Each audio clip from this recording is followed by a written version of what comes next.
Moi, j'ai un fils aujourd'hui qui a 15 ans. Le Seigneur a permis que, quand il avait 2 mois et demi à peu près, je vive une résurrection. Mon fils était dans mes mains, et à l'âge de 2 mois et demi, pas tout à fait 3 mois, il a fait une septicémie du sang, une infection dans le sang. Il a fait une méningite foudroyante. Et quand il a fait cette méningite, il est mort dans mes bras. J'ai vu mon petit partir. Vous savez, on fait la différence entre quelqu'un qui perd connaissance et quelqu'un où il n'y a plus d'âme. Quand il n'y a plus d'âme, il n'y a plus de vie. Et puis mon fils était dans mes mains, il était comme ça, disproportionné à cause de la septicémie. J'étais dans un hôpital, il y avait 15 étages au-dessus de nous. Et puis d'un seul coup, je me suis mis comme ça, contre le mur. Et puis j'ai dit, Seigneur, tu connais, je te sers. Amen. Mon ministère à moi, il est basé sur la foi. Amen. J'ai parlé avec mon cœur. J'ai dit, Seigneur, moi, j'y arriverai pas. J'ai dit, Seigneur, redonne-le-moi. Voilà ma prière. Et d'un seul coup, mes yeux se sont levés comme ça, comme je le fais ce soir. Je n'ai plus vu le plafond. J'étais 15 étages en dessous. J'étais en urgence. Le plafond, les étages n'existaient plus.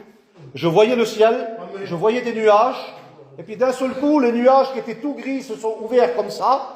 Et j'ai vu une ombre tomber du ciel, comme une feuille qui tombait. Comme une feuille qui tombait d'un arbre, comme ça. Et j'ai suivi cette ombre des yeux. Elle a descendu. Je l'ai suivie jusqu'à ce quand elle est venue sur mon fils. Et quand elle est venue sur mon fils, elle est rentrée en lui. Et mon fils a fait ça. Et mon fils s'est réveillé. C'était glorieux. Amen. Quelques minutes après, les médecins ont voulu me le prendre des mains. Je les ai arrêtés. Je n'ai pas voulu. Je l'ai gardé. Enfin, c'était pas mal de tumulte, vous comprenez bien. Et puis, peut-être 10 minutes après, on était assis. Et puis, le bébé était sur ma compagne. Et puis, il était sur les genoux. Puis, il était disproportionné à cause de la septicémie dans le sang. Et puis, j'étais en train de lui tenir les pieds comme ça. Et puis, en le regardant, j'ai juste dit, Seigneur, tu l'as ramené. J'ai vu ce que tu as fait. Tu ne peux pas le laisser comme ça. Tu ne fais pas les choses à moitié. Et à l'instant où j'ai dit ça, j'ai ressenti une grande chaleur nous envahir. Et puis, j'ai dit, regarde son visage. Et puis, on a regardé son visage et devant nous. Amen. Le prodige s'est fait, tout est revenu impeccable. On est resté 7 jours à l'hôpital. Ils n'ont jamais rien trouvé. Et puis quand je suis parti, au bout de 7 jours, j'avais rendu un petit peu témoignage à tout le monde de ma foi, de la résurrection, de ce que Dieu faisait. Et puis la Gadji m'a dit, écoutez, bon, vous partez d'accord, mais je dois quand même vous dire quelque chose. Vous comprenez, votre fils a fait une mort subite. Ça peut de nouveau arriver. Je dis non. Le Dieu que je sers, je sais qu'il me l'a redonné. Amen. Et Satan ne viendra pas troubler mon esprit. Amen. Ce que Dieu fait, il le fait. Amen. Et puis elle m'a dit, vous savez, elle dit, il y a quand même une chose que je ne comprends pas. Je dis, oui, dites-moi. Elle dit, c'est moi qui ai fait les prises de sang avant que vous veniez à l'hôpital.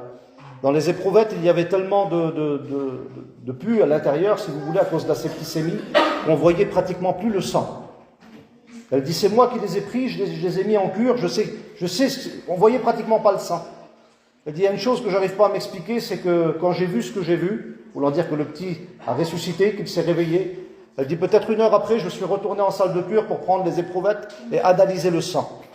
Elle dit, quand j'ai pris les éprouvettes, le sang était clair, comme s'il n'y avait jamais rien eu à l'intérieur. Elle me regarde, elle me dit, ça, je ne le comprends pas.